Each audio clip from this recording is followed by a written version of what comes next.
Well,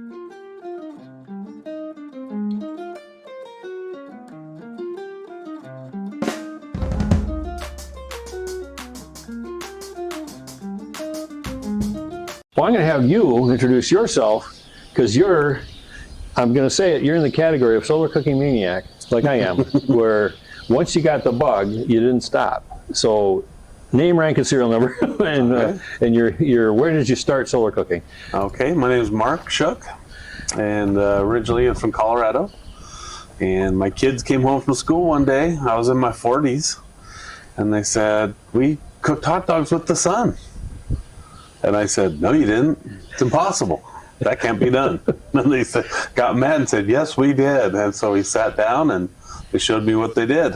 And so I hopped online and typed in solar cooking and found solarcooking.org. And The best. it was the end for me. I went out, and the first thing I did, put a cardboard box with some cellophane and tin foil and built a reflector and threw a pan in it. And I took a pork loin, a few potatoes and carrots, threw it in a black pan, tossed it in the cardboard box, and said, "We'll see." And sure enough, at the end of the day, it was one of the most delicious pieces of meat I'd ever cooked. Yeah. I couldn't believe it. And I instantly said, "Why don't we know about this? Exactly. Why doesn't everybody know about this? Yeah. Why isn't it in every home in America?" So I played with the boxes, and then I graduated up to a wooden one that's over there. Double-walled wood, insulated it, and nothing made out of quarter-inch plywood, and some insulation laying around, and some flashing, and some glass, and built some reflectors, and that one would get to about 275. Yep. And worked great. Yep. Loved it. Used it for several years until I could afford to buy one, and I bought the solar hot pot used off Craigslist. I finally saved up and sprung for a sun oven. And I've always been happy with that, the amount of food it cooks. And got a tube cooker, a vacuum tube cooker, and then now the big boy. I wanted one of these from the first day I saw it online. I think everyone that sees one, and like, oh my God, from the restaurant business, I gotta have this thing. And started calling Paul Munson. And no, we don't sell those. You can't buy one, and we're not selling them in America. They go to Africa, and da da da da da. Then one day he called out of the blue and said, "Hey, I know you want a villager. There's one near you for sale." And I talked to the peoples in Boulder, Colorado. They were from New Mexico. They used it on a food truck to make empanadas. Oh, wow. In New Mexico. And they were in Boulder and wanted to sell it. They wanted 6,000. Yeah. And back then the ovens were 10,000. Yeah. And 6,000 was about all the money I had to my name in the whole world. And I thought, I can't blow all the money we have in the bank on a solar oven, no matter how much I want one. Yep. And I always thought, well, I could build it. I'll build a big, fancy solar oven on a trailer, reverse engineer it or something, but that never happened. And still wanted one. Well, then a few years ago, my dad passed away and left us a little money. And I started in on the new, Paul sold out to the new people. And so I started emailing them and calling them once a month, almost 2 years, until one day my phone rings and it's the new owner of Sun Oven Trip. And he said, all right, I'll sell you the oven. And you have to wait till it's made, 6 months. And he had 200 on order. And so he said, you can buy now and get in on the initial production, because we're going to do a run of 15 to get the process down, or you can wait until after the 200 are built, which could be several years. And so I wanted one, and so I went ahead and put the money down and waited about 8 months, and then it showed up. I think this is number 1 off of the production line, the new production line in North Carolina. Oh, so the first one, and it was delivered broken. The shipping company didn't handle it well, and I had to, after all that wait, I finally got my oven and open up the truck, and it's just in pieces on the crate. And we were heartbroken, but called Sun Oven, and Tripp said, just send it back. We're not going to play this game. I'll fix it, and we'll do it right. So I refused the delivery, and they took it back, and about a month later, they had it rebuilt, and then he drove it personally, him and his wife. Delivered it, and showed up. Super nice people. Sure. They had it up on a U-Haul. Oh, okay. And had it all strapped down and blanketed and wrapped in bubble wrap. And Okay. they wanted to make sure it made it. Okay. So you're going to get a working oven when we show up. But obviously, one of the first things I said, this trailer is not much good for it. And and they're not built for North America. This isn't made for me. This is made for our villages in Africa. Yeah. And this is plenty to roll it in and out of a building or storage or whatever, but not going down the highway. Hence the hesitation to sell them in North America. Yeah. People pay that much money, they expect perfection and usability and, more of a temperamental customer. Yeah. And I had to assure them when I was going to buy it that I'm easygoing and I'm not expecting perfection. I just want to get one and get my, use it. Sure. And so they made sure my expectations were real. Yeah. That this isn't for this market. Mm-hmm. And, but that doesn't mean it can't be improved on. A few little things that we found that were maybe not engineered so well that I contacted them on, and they made all, as far as I know, all the changes that I've recommended since they went into number 2. Sure. And I don't know how many they've made since then, but over the year that I've owned this, almost a year now, he's called and said, hey, we switched the trailers out and we switched the crank out and we made more clearance here and we've changed the design on the clips and that hold the reflectors. And so very receptive to any kind of a change that I was recommending to make them more durable and just better overall. Yeah. And they had to kind of take one apart and figure out what was in it and make a material list and figure out how to make it. Sure. So if they actually had one that they were able to take? They had Munson's original demo unit. Oh, okay. That I'd been trying to buy for a long time. Oh, I kept telling Paul, "What are you doing with the old one?" And I don't care if it's had 1 million miles on We're it. thinking alike there. Is like, And I called Trip to and I said, "I'll take that old demo unit. I know you have it." Yeah. Oh no, that's going in a museum someday. You can't have that one. Oh well. We know where there's a museum. Well, and being a proud owner of one that was probably somewhere in the middle of from the well past the beginning, but well before this, I do notice a lot of really good similarities. I'm glad they stuck with them. I mean, the really solid base, the really solid kind of the rocker arms thing. The crank arm sounds like the threaded rod. The bolt at the one end is maybe a little too tightly close to the frame, but Not that's much clearance. It clears, but you can crank it and you'll feel it as at first, and you just kind of have to get past one spot, and then it kind of rubs up and down. But I guess they switched the clearance on it. I only need a 1/16 of an inch to clear. Yeah, easily corrected, and they've taken care of that. And the door is way bigger than mine, and the flat side. You'd almost have to have the two side by side to know. Is this way better, or is it just a different arrangement? My sense is it's probably easier to get stuff in and out. As difficult as it may seem sometimes, being able to have that wide a clearance, you just feel a little more comfortable, sliding in a big tray and so forth. I was skeptical of the flat door because in my mind with the rounded of the older ovens, I thought, well, if that whole thing opens, you wouldn't have to.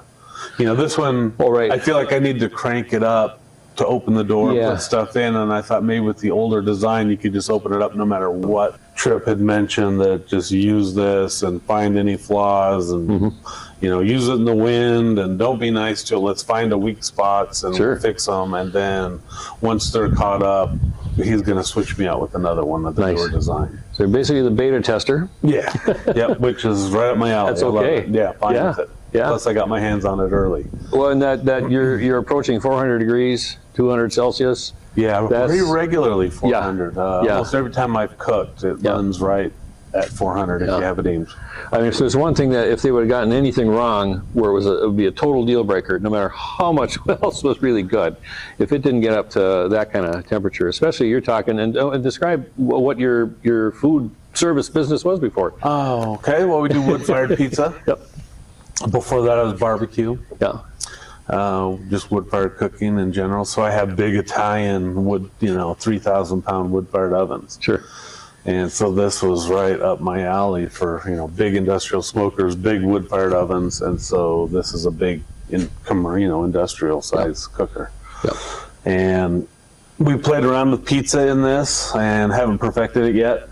just haven't had enough time to really. Pretty confident that you'll probably get there though? Oh yeah, because I had one that was one of the best I ever I remember had. you describing that, and it's all. I described it as school lunch pizza because we're doing it on sheet pans. Sure, You know, and sure. I like to do the math and how many sheet pans can I fit, and how many slices, and how many per hour, and how much money can we make over the course of a day. Yeah.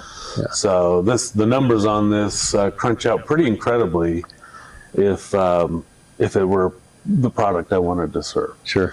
So, you know, I think I can run 3 large sheet pans, about 10 slices per, and kick them out about every 20 minutes, 25 minutes. So we're talking, you know, 60 slices an hour, for example. So even at $5, you know, talking $300 an hour at that rate. And if you're getting $7, $8, $9 a slice at a festival, it's exponentially from there. We ran it. I've only used it one time commercially. We made, and it was last minute. I was getting ready to make wood-fired pizza, and one of the vendors pulled out of lunch, and they said, "Is there any way you can make lunch too?" And I said, "Well, I don't have enough dough to make pizza." So we decided we had extra toppings, so we decided to do Italian nachos.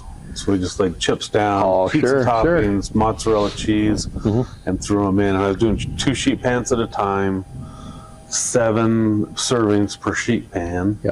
And we knocked out 75 servings in an hour and a half. About every 12 minutes, I could switch the pans out and put in 2 new.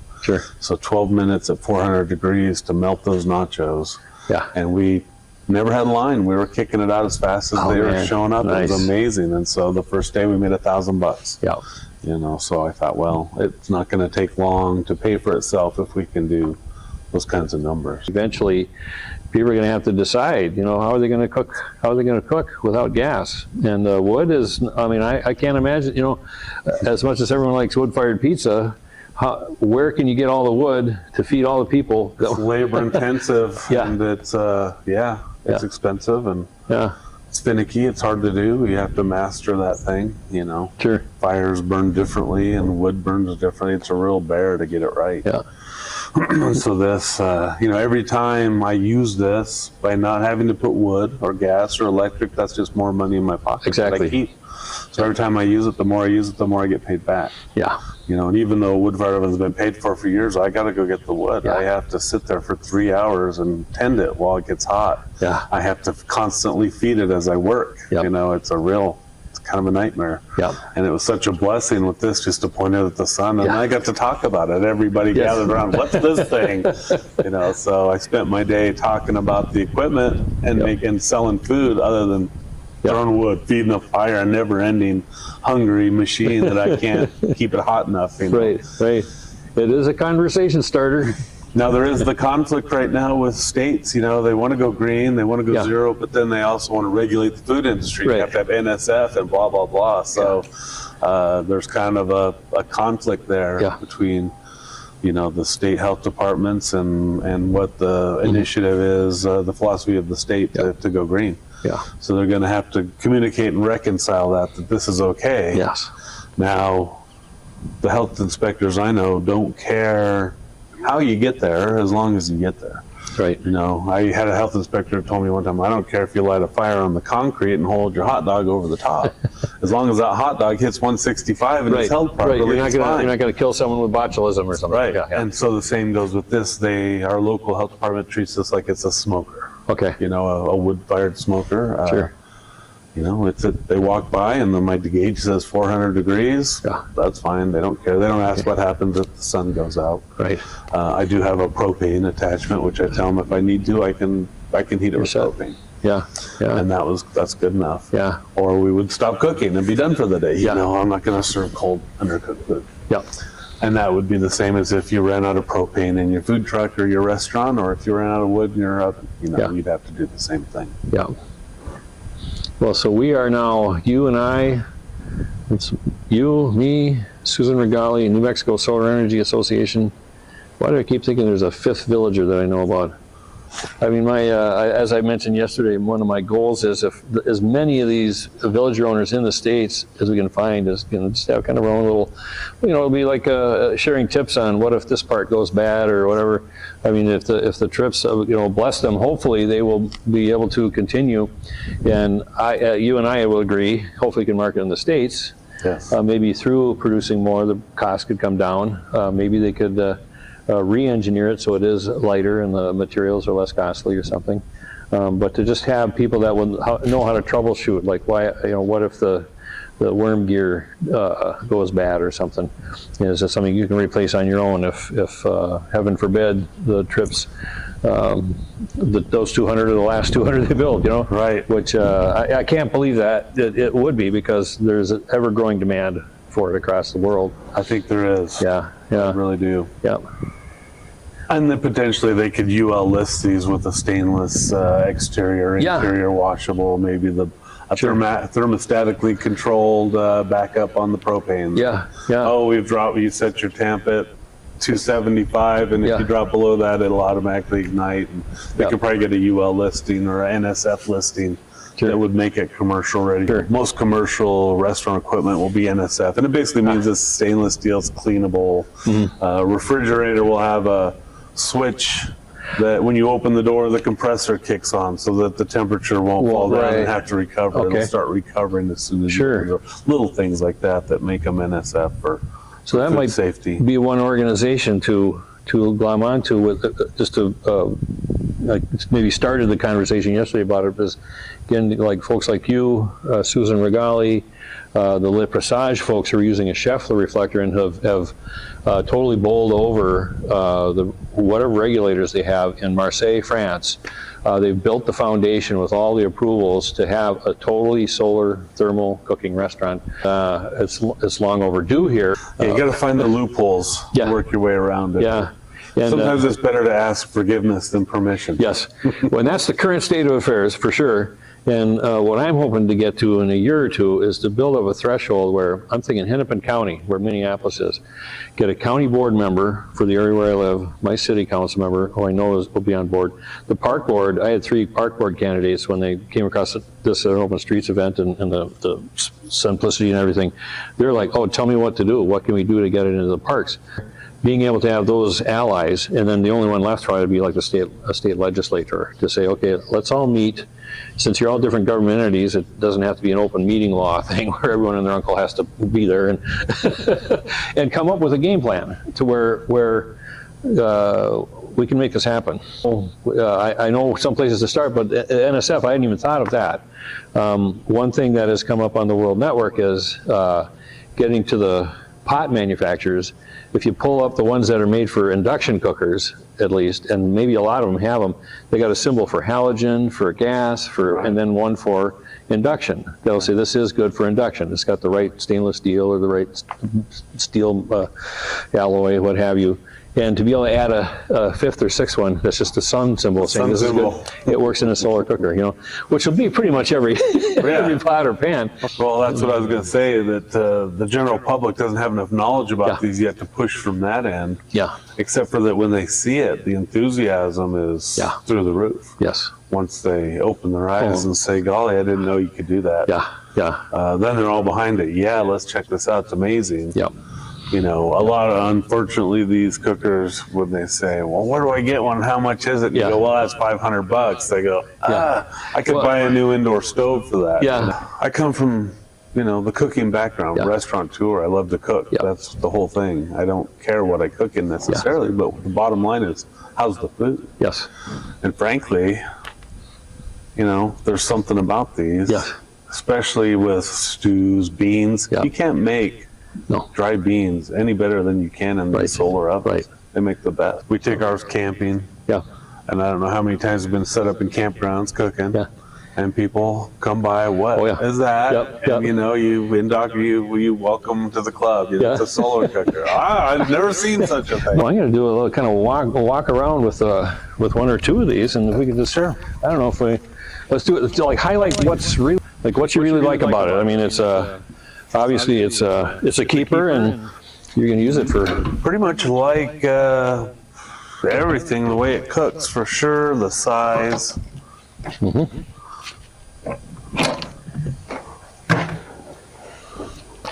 The efficiency, Yep.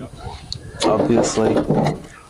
I feel like the big one, probably because of the size of the reflectors, Yep. maybe heats up. Well, my pizza ovens take about 3 hours to get hot. But it's hot within about an hour. Yep. So 1 hour to 400 degrees is so much quicker than wood-fired. And granted, I go to 800 degrees in a wood-fired oven. Right. But 3 hours to get there versus 1 hour to hit 400 without doing anything. Sure. So I personally think it heats up fast. Yep. And they've obviously done their homework from looking at the previous one where the metal, there's a gasket here, so it's not, so it isn't metal to something on the outside, which would drain the heat. That's why it's getting good heat. Right. Yeah. And I think this door is maybe a little thinner than yours. I feel like the older ones, at least in I the think it is. pictures, I think maybe you're have right. more insulation. Yeah. This may be a little bit thinner. Yeah. But this doesn't get hot, so they've got it Yeah. amply Yeah. insulated. Yeah. And probably a newer material, Yeah. I had to guess, Yeah. versus the older ones. Mine does get hot just outside the door on a couple of spots where I'm sure, probably just from age, Settling, maybe? settling, and when I drove it from Oregon, only about 1,500-mile trip, I'm sure that probably shook a couple things loose. And yeah, anyway, yeah. So as far as the function, you know, I have no complaints. Yeah. It heats up quick, it turns easy, it cranks easily. Yep. Plenty of room for food. I think it looks cool. Oh, yeah. Oh, yeah. And, I mean, when the reflectors are up, it's a spectacle. Yeah. And Yeah. it draws people in like nothing else. Yep. I mean, I could stand there with my wood-fired oven and Yeah. they'll walk by me all day. Nobody can walk by this. No. Oh, no. Nobody. That's a showstopper. They have to stop and find out what it is. Well, and the base, as I mentioned earlier, pretty much the exact same, probably the exact same diameter for the post and what it settles onto. And that little crank thing to lock it into place. I found that, well, of course, I'm driving it like maybe 15 miles to the state fair, and you get enough bumps so that it just kind of jars it loose a little bit. So I always put, those ratchet straps sure. on the corners, front and back. Good idea. And that's just a little extra security. That's one of the design flaws here. Yeah. This crank will interfere. You know, I can loosen it Yep. and say tighten it, but if you come to rest where you need to Oh yeah. Then be it's right yeah. there, then Yep. you can't tighten it down. Yep. And so, and that's really only in high winds that I guess I Yep. would ever need to tighten it down. But they've already changed the design so it doesn't interfere with the feet there. Maybe a little smaller handle, or maybe they push the post up a few inches. Probably Yeah, about I 3 would inches hope is that pretty the good. post would go up a little because you kind of need the leverage Yeah. to get it tight. Yeah. Or you could put a socket on the outside and crank it down with the wrench maybe. Yeah.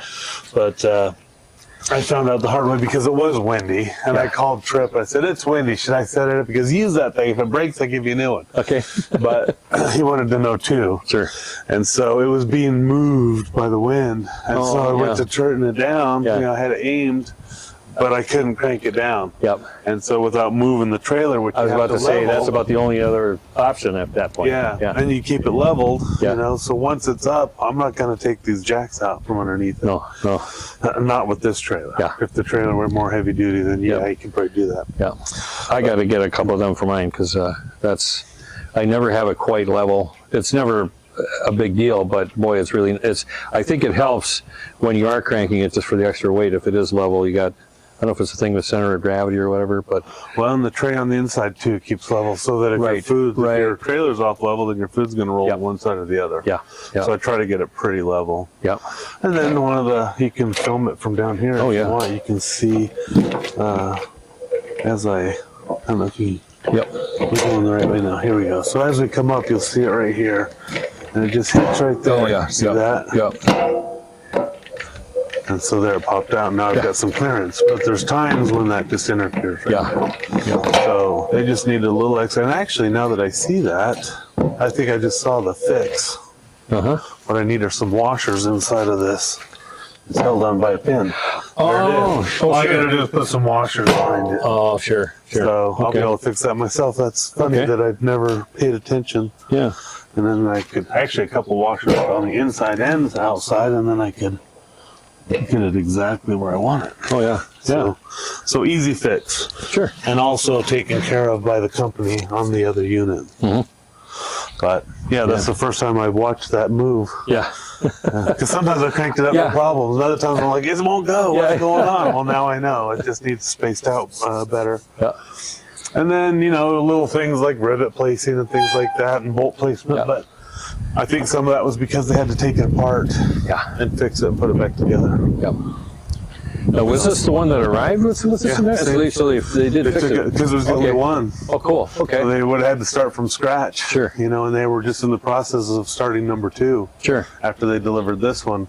So they ran it back, tore it apart. Yeah. I think they put the whole crew on it because it happened quick. Yeah. Fixed all the things that were wrong and delivered it personally. Wow. So yeah, the same one rebuilt. Yes.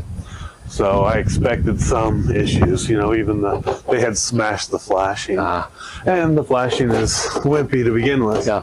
But it's functional. Yep. And as long as you're careful, will last forever. Yep.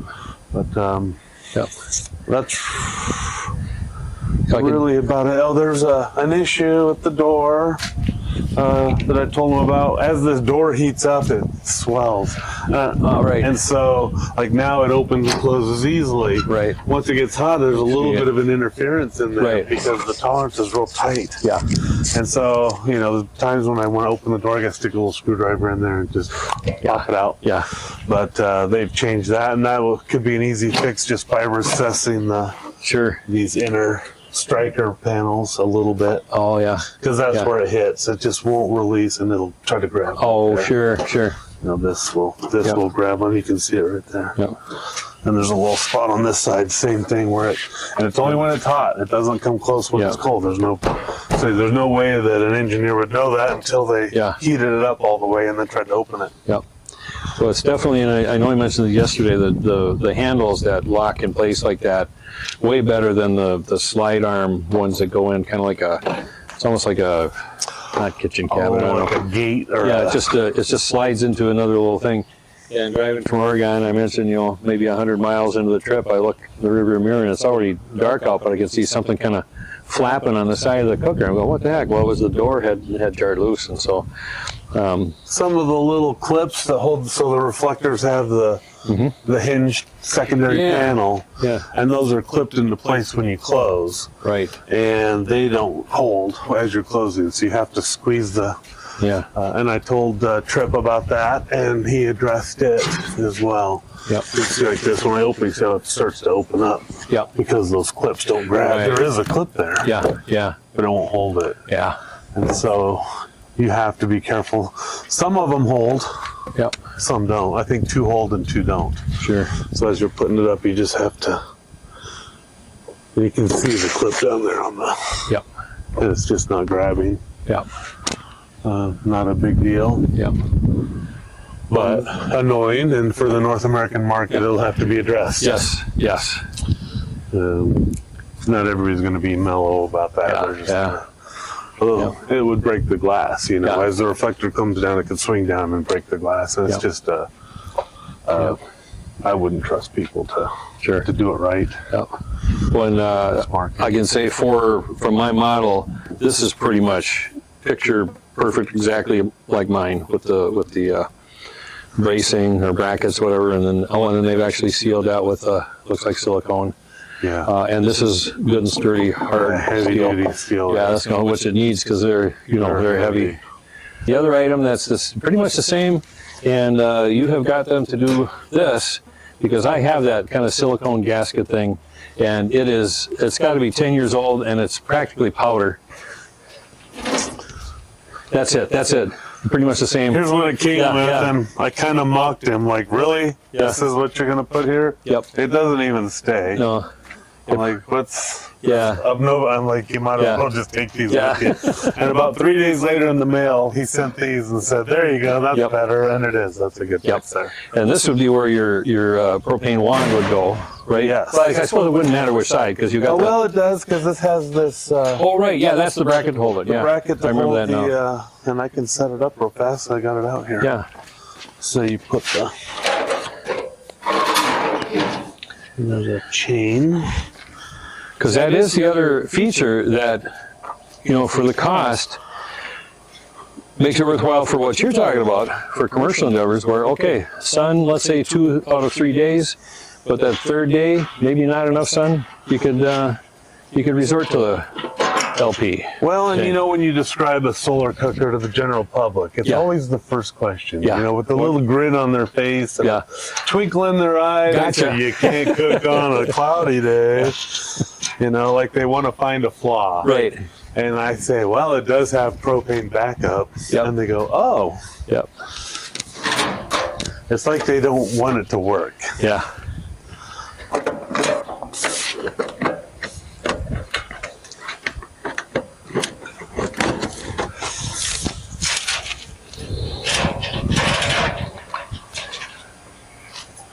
And then you just hook this to here. Yeah. Go around. That tool looks pretty much exactly like what mine is like.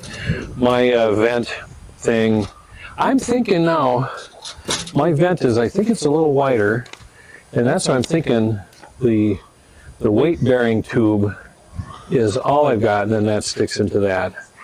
I can see where the secondary tube would help hold that heat. Yeah, You know, yeah, transfer it maybe a little bit better than a single tube. I don't know. yeah. And then, the wand would just go in the opposite side. Okay. I did use it one time just to try it out. You can see there is some kind of fiberglass gasket or something, Yeah. which isn't quite. Oh yeah, yeah, And that's it. yep. Now, I will say, the reason I used it one morning was I woke up early before the sun was up, and I thought, I'll get it started. Yeah, You know, yeah. get her, see how it goes.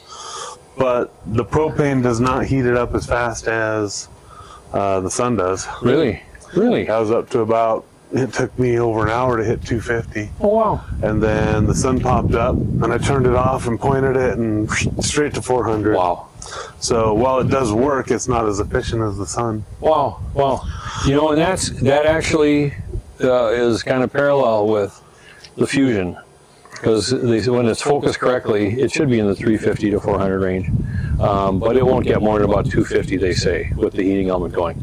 Enough to cook, and like if it's 2/3 cooked and the cloud rolls over, you know, you plug that in and maybe it'll come down from whatever it was, but it'll start to maintain it. Finisher, So, yeah. cooking at least. Yeah. And I see why they're trying to do that. They're trying to market it for everybody. The Yeah. stove that does everything. Yep. And it's a shame that has to be the case, that people don't seem to want to accept them for what they are, and just that you use it when it's sunny. Yeah.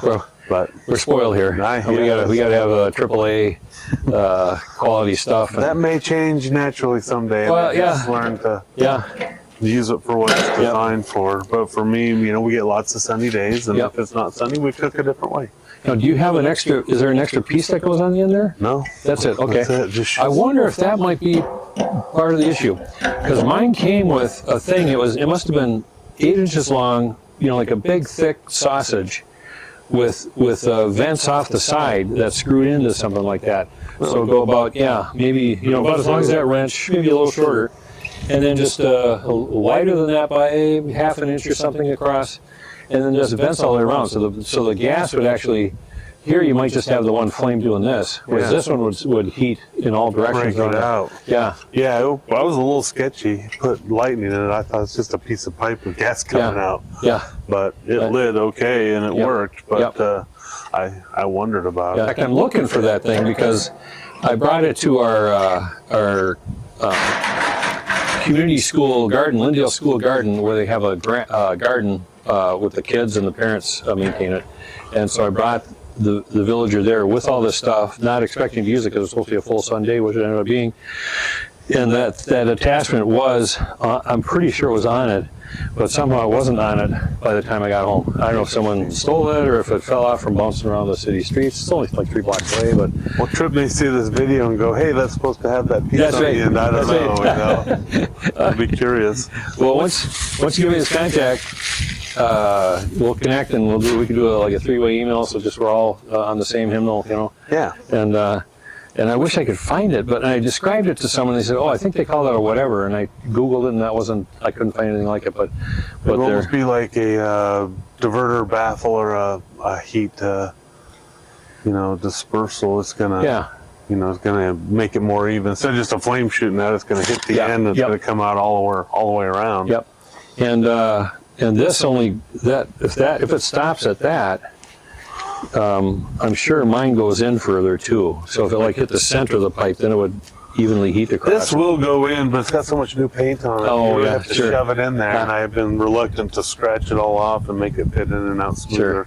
Sure. But I just shoved it in until it's comfortable and lit it, and it seemed to work. But like you say, maybe it would be more efficient with the baffler if I could get it in a little bit further. Yep.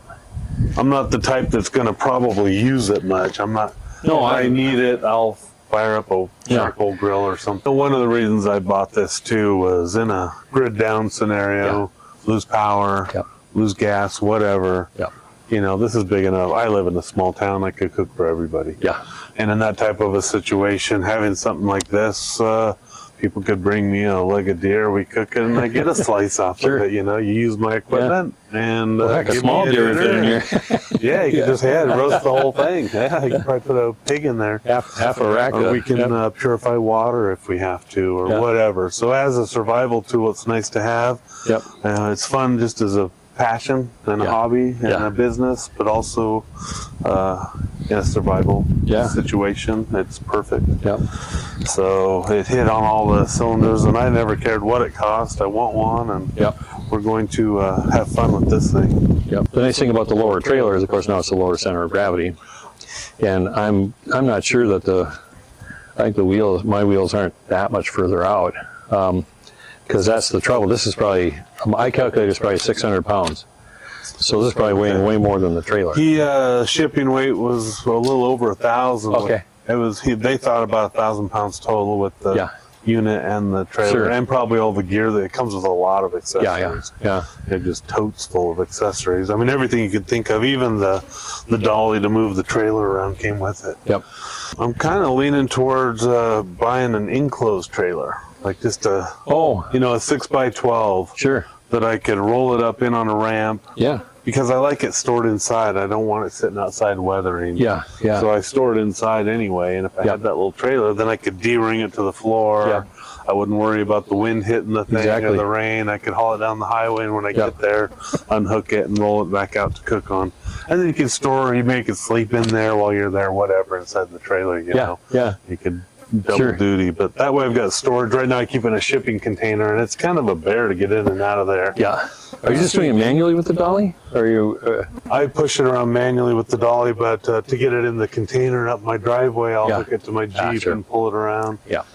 But I rolled it down by hand. I had gravity on my side. It rolls pretty well. It's a little bit back heavy, so it likes to lift up and pull really.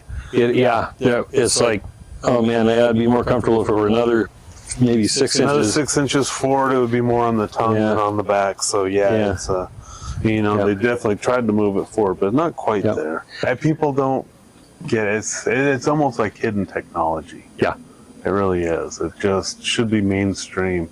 Should be our first go-to choice. The first thing you do is it nice? We'll cook outside. And then move to your second option. It's not just secondary. My stove is broken. The Earthship biotexture. Exactly. They'd fit right in there. And those people are building their homes anyway. They could easily incorporate an oven on the side. If they know about it. We know about passive solar, obviously. And so it fits directly in with what we love anyway. All right. Okay, well, this is good. Thanks so much. Yeah.